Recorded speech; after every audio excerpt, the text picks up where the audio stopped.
Assalamualaikum warahmatullahi wabarakatuh. Selamat datang di podcast Rumah Sakit Muhammadiyah Gresik. Episode kali ini kita akan membahas topik penting dalam memperingati Hari Meningitis Sedunia.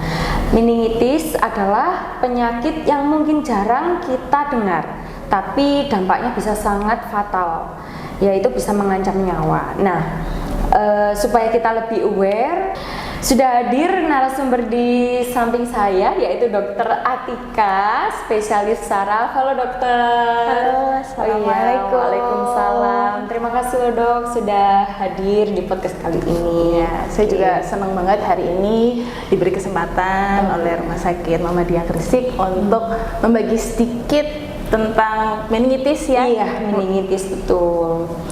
Mungkin kita mulai dari dasar dulu ya dok ya. Sebenarnya meningitis itu apa sih dok? Oke, jadi meningitis itu adalah infeksi atau peradangan dari selaput otak kita yang biasanya disebabkan oleh mikroorganisme, bisa karena virus, bakteri, jamur, atau bahkan TBC. Berarti ini termasuk penyakit serius ya dok?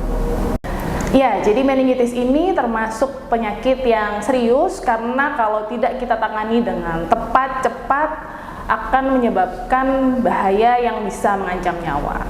Paling sering disebabkan oleh apa dokter?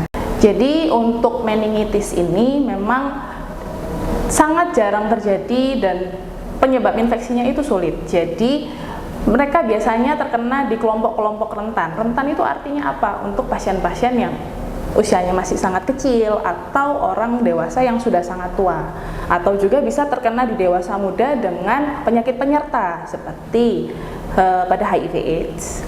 Kemudian penyebabnya lagi itu bisa karena infeksi di sekitar dari selaput otak itu sendiri. Nah, karena infeksi meningitis ini bisa menyebar melewati area yang dekat dengan selaput otak, misalnya ada gigi yang berlubang, kemudian ada infeksi di telinga, itu harus diatasi dengan tuntas. Ada gigi yang berlubang harus dibawa ke dokter gigi, kemudian ada cairan keluar dari telinga harus diperiksakan ke dokter THT. Kemudian kalau ada jerawat di daerah segitiga, ini kan kita sering nih dengar di medsos, di edukasi dari dokter kulit, jangan mencet sembarangan jerawat kita. Nah, terutama untuk daerah segitiga di hidung, atas mulut dan daerah bawah mulut. Karena resikonya apa? Infeksinya bisa menyebar ke area selaput otak. Ini namanya infeksi yang perkontinuatum, yang artinya penyebabnya disebabkan oleh adanya infeksi di area yang berdekatan dengan area infeksi. Apa aja sih dok gejala yang perlu kita waspadai? Jadi kalau gejalanya itu yang paling harus diwaspadai adalah nyeri kepala yang hebat. Jadi bukan nyeri kepala yang biasa-biasa aja mbak, tapi nyeri kepala yang hebat sekali, bahkan sampai disertai dengan kaku kuduk biasanya.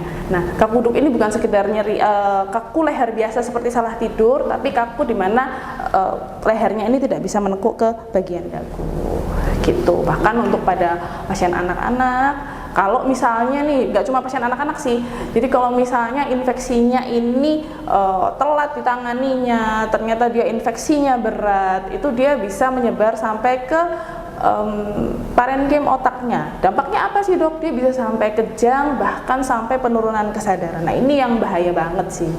Ya, Oke dok.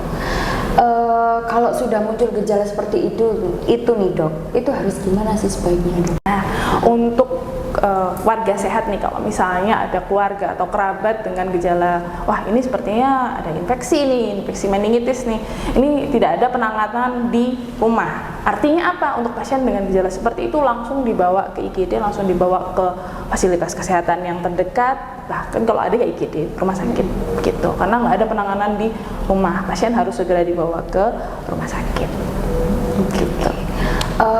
Bagaimana sih dok cara kita mencegah meningitis itu? Oke, jadi seperti yang saya bilang tadi, karena ini kenanya itu biasanya di kelompok-kelompok rentan, pertama harus jaga kesehatan. olahraga yang cukup, makanan yang bernutrisi, bergizi tinggi. Yang ketiga, seperti yang saya sampaikan tadi, kalau ada infeksi di area perkontinuatum seperti ada sinusitis satu, kemudian ada mastoiditis. Mastoiditis itu keluar cairan di telinga atau menteng-menteng di telinga, ada gigi yang berlubang, ada jerawat di area segitiga sini, itu harus segera diatasi, dibawa ke dokter spesialis gitu. Terus untuk penyebab-penyebab khusus seperti infeksi meningitis pada karena kuman-kuman bepergian, itu ada baiknya dilanjutkan dengan vaksin meningitis. Itu sangat-sangat membantu, apalagi sekarang kan berdekatan dengan area kita mau musim haji nih, kita kan mau musim haji, kemudian nanti setelah haji sudah mulai kloter-kloter umroh. Nah, ini ada baiknya untuk warga sehat tetap melakukan vaksin meningitis. Pada kelompok-kelompok rentan kita juga harus waspada, misalnya pada pasien anak-anak, kemudian pada pasien yang tua, kemudian pada pasien dengan penyakit penyerta yang seperti saya sebutkan tadi, yaitu pasien dengan HIV/AIDS. Dok, banyak nih yang bilang di luar sana kalau meningitis tuh biasanya menyerang anak-anak. Itu sebenarnya mitos atau fakta sih, Dok? Ini pasti mitos ya. Jadi meningitis itu bisa kena di semua area umur, tapi memang penyebabnya beda-beda. Untuk pasien usia muda, usia bayi, kemudian usia dewasa muda seperti saya, seperti Mbak, kemudian untuk pasien-pasien tua itu penyebabnya memang sendiri-sendiri. Tapi meningitis itu bisa terkena di semua rentang usia. Berarti siapa aja nih, Dok, yang dianjurkan untuk vaksin meningitis? Oke, yang paling diutamakan itu tentu yang kelompok rentan, yaitu kelompok anak-anak, bayi, kemudian untuk pasien yang renta, sama pasien-pasien yang berencana untuk keluar negeri seperti umroh dan juga haji. Itu sangat diutamakan.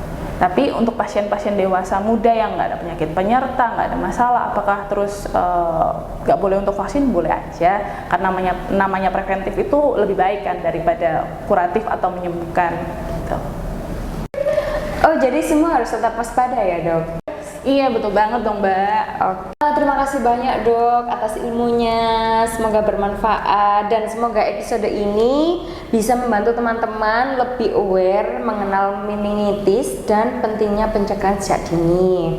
Jangan lupa share ke keluarga dan orang terdekat ya. Dan semoga informasi bisa bermanfaat. Saya sebagai pembawa acara Alifif Alila dan Dr. Atika, spesialis saraf, pamit undur diri. Sampai jumpa di podcast berikutnya. Assalamualaikum warahmatullahi wabarakatuh.